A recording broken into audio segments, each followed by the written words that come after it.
Alright, it's that time. We're going to do the McDonald's tier list. I'm going to be ranking every single set that they have released since 2011 up until the 25th anniversary last year. Obviously, we're getting ready for the new release in 2022, so we'll see how that all works out.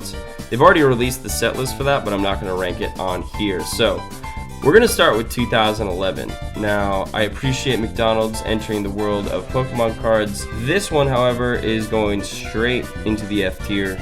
We've got a Zorua, and aside from that, you don't really have much. So let's get started with 2012. 2011, I'm just going to skate right past it. Just like black and white base set a little bit. There's really a couple cards that are alright, and that's that.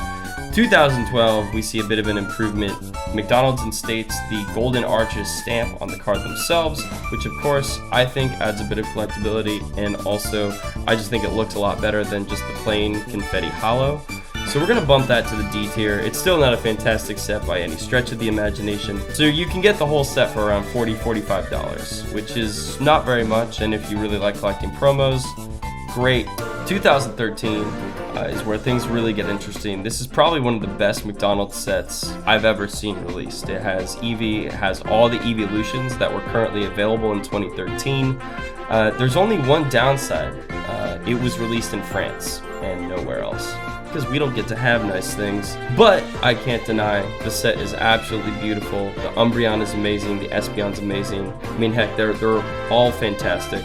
This is an S tier McDonald's set. We just didn't get to enjoy it, and sometimes that's life.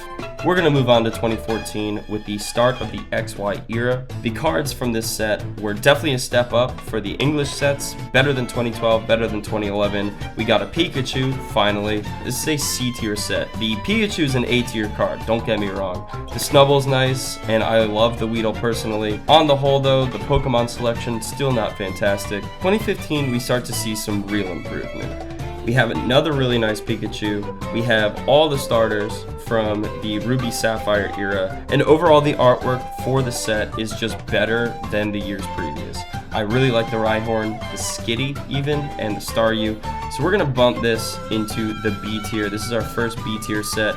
If it weren't for the Zigzagoon and the Lotad, it'd probably be even higher. Moving on to 2016, where essentially they took everything I didn't like about 2015 and got rid of it. If I close my eyes and pretend that Scraggy isn't there, I love this set. It's got a Togepi, it's got a Jigglypuff with a fantastic artwork, and the Magikarp with the Confetti Hollow is amazing.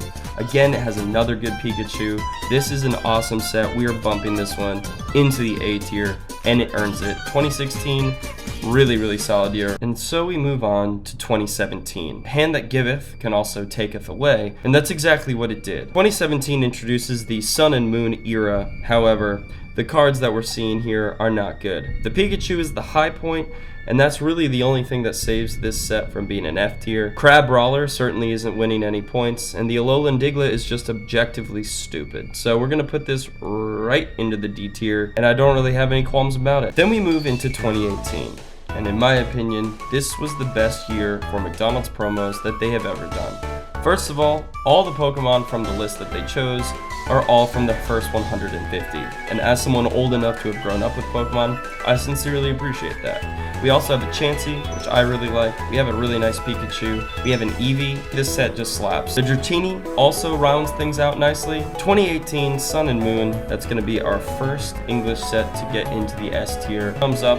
Well done, everybody at the Pokemon Company. You did it. In 2019, we get an Eevee drawn by Nishida, which I will always give a thumbs up to. We have the Shining Legends artwork of the Pikachu, and we have an Onix artwork that dates all the way back to the Neo era. All of these are good things, and honestly, if it weren't for the Alolan Dugtrio, which is one of the worst Pokemon they've ever created, I would be bumping this to the S tier. However, Sun and Moon 2019, solidly an A tier set for the McDonald's promos. Now, the more observant viewers will realize that in 2020 there was no McDonald's promos. Was it the pandemic? Was it something else? I'm not sure. I don't work for Pokemon. But what I do know is that in 2021, the 25th anniversary release got a ton of press. Number one, Pokemon was on the huge upswing, and everybody wanted in on this. It had every single starter plus Pikachu. This set hit and continues to do so. The PSA 10 Pikachu has gone down a bit, but it's still a really nice card for all those promo collectors out there. And honestly, I don't like some of the starters, but that's just me, and looking past my bias, the 25th anniversary promos are solidly an A-tier set. And so we move to 2022. Now, honestly, I've looked at the card list.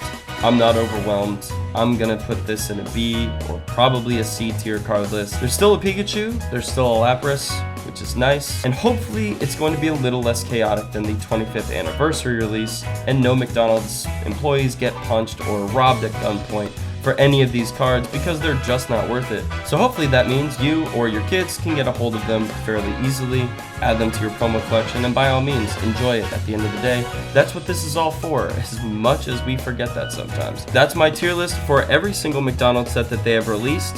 I, of course, would put every single e-reader series back in Japan from 2002 in the S tier. Those sets are incredible, but those packs are also going to run you multiple hundreds of dollars, so I didn't feel it was appropriate to include them with these. Happy hunting out there, and if you find any of those French cards, DM us.